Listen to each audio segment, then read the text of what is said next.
Hi friends, welcome to Maggie's kitchen. ఈరోజు నేను మీకు ఒక మంచి సూపర్ అండ్ సింపుల్ బ్రేక్ఫాస్ట్ రెసిపీని మీతో షేర్ చేయబోతున్నాను.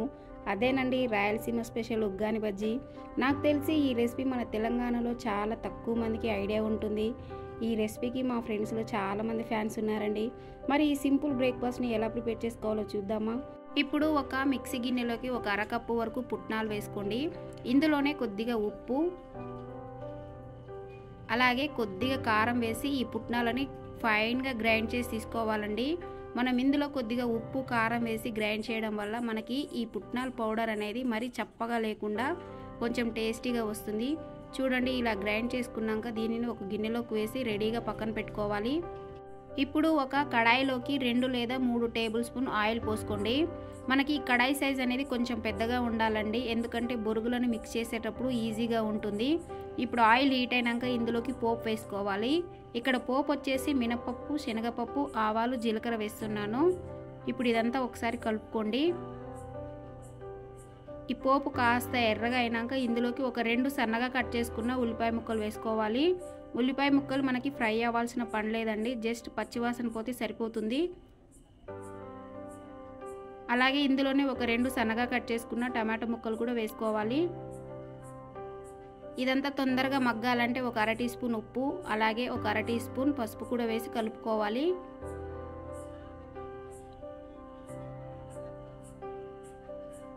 కొద్దిగా కరివేపాకు కూడా వేసి కలుపుకోవాలి. ఇదంతా ఇలా బాగా కలుపుకున్నాక ఒక 2-3 నిమిషాలు మూత పెట్టి బాగా మగ్గించుకోవాలి. ఈలోపు ఒక మిక్సీ గిన్నెలోకి ఒక 10 నుంచి 12 దాకా పచ్చిమిర్చిని వేసుకోండి. ఇక్కడ మిర్చి అనేది మీ స్పైసీకి తగ్గట్టు కూడా తీసుకోవచ్చు. అలాగే ఇందులోనే 1 ఇంచు అల్లము, ఒక 10 నుంచి 12 దాకా వెల్లుల్లిపాయల్ని, అలాగే ఒక 1/2 టీ స్పూన్ ఉప్పు కూడా వేసి ఇదంతా మరి పేస్ట్లా కాకుండా కొంచెం కోర్సుగా గ్రైండ్ చేసి తీసుకోవాలండి. ఇక్కడ వీడియో క్లిప్లో చూపించిన విధంగా కోర్సుగా గ్రైండ్ చేసి తీసుకోవాలి.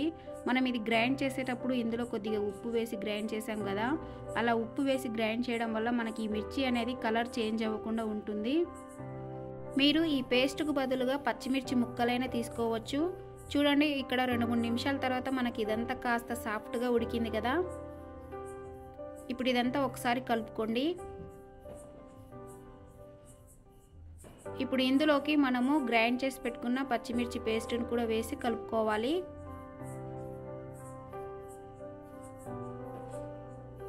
ఇదంతా బాగా ఇలా కలుపుకున్నాక ఇప్పుడు మూత పెట్టి మరొక 2 నిమిషాల పాటు మగ్గించుకోవాలి. ఈలోపు బజ్జీల కోసం పిండిని కలుపుకుందాం. ఒక బౌల్లోకి 1 కప్పు వరకు శనగపిండి వేసుకోండి. ఇప్పుడు ఇందులోనే కొద్దిగా నీళ్లు పోసి ఉండలు లేకుండా బాగా మిక్స్ చేసుకోవాలి. అలాగే కొద్దిగా ఉప్పు, కొద్దిగా వంట సోడా కూడా వేసి కలుపుకోండి. మీరు కావాలంటే వాము కూడా వేసుకోవచ్చండి, నేను వేయడం లేదు. చూడండి, ఇదంతా బాగా కలుపుకొని ఇప్పుడు రెడీగా పక్కన పెట్టుకోవాలి. ఇక్కడ చూడండి, మీకు 2 రకాల బొరుగులు కనిపిస్తుంది కదా. యాక్చువల్గా అంటే ఇది మన రాయలసీమ స్పెషల్ బొరుగులు అండి. ఇంతకుముందు మన తెలంగాణలో లేకుండే కానీ ఇప్పుడైతే కొన్ని చోట్ల అవైలబుల్లోనే ఉంది. ఇప్పుడు ఈ బొరుగులని ఒక 3 కప్పుల వరకు ఒక గిన్నెలోకి వేసుకోండి. ఇందులోనే నీళ్లు పోసి కనీసం ఒక 2 లేదా 3 నిమిషాల పాటు నీళ్ళలో నాననివ్వాలండి. మనం నార్మల్ బొరుగులతో కూడా ఈ రెసిపీని చేయొచ్చు, కానీ దీనంత టేస్ట్ ఉండదు. ఒకవేళ చేస్తే అది 1 నిమిషం కంటే నీళ్ళలో ఎక్కువసేపు నాననివ్వద్దండి, ఎందుకంటే అది తొందరగా మెత్తపడిపోయి మనకి ముద్దలా అయిపోతుంది. చూడండి, ఇక్కడ వీడియో క్లిప్లో చూపించిన విధంగా మనం ఈ బొరుగులని ఇలా నీళ్ళలో కలుపుకోవాలి.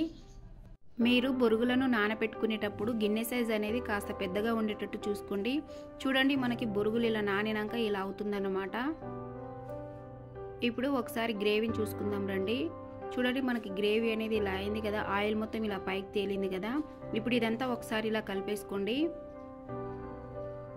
ఇలా కలుపుకున్నాక ఇప్పుడు ఇందులోకి బొరుగుల నుంచి నీళ్ళను గట్టిగా ఇలా చేతులతో పిండేసి వేసుకోవాలండి.